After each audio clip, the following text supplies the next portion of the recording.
काजीरंगा की सुरक्षा पर ऐसा सवाल उठा है जिसने अब असम की सियासत को और भी हिला दिया है।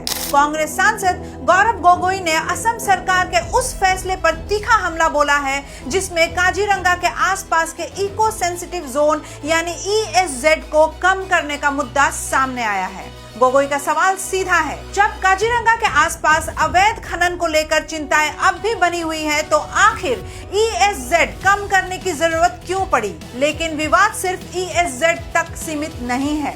गौरव गोगोई ने स्टेट वाइल्ड लाइफ बोर्ड में तुलीराम रोंगहोंग और देबूलाल गोरलोसा की नियुक्ति पर भी सवाल खड़े किए हैं। दोनों को एमिनेंट कंजर्वेशनिस्ट, इकोलॉजिस्ट और एनवायरमेंटलिस्ट की श्रेणी में नियुक्त किया गया है।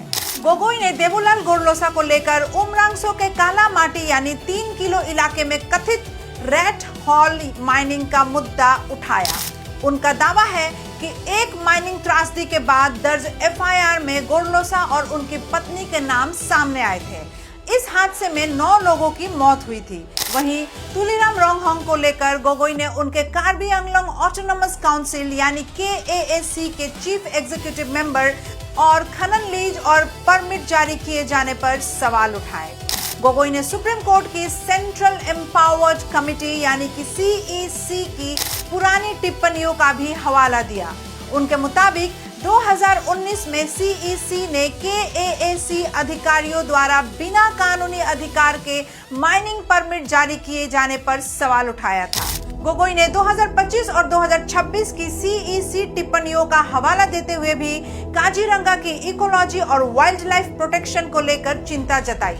उन्होंने पूरे मामले को जन भावनाओं का मजाक बताते हुए सरकार पर निशाना साधा।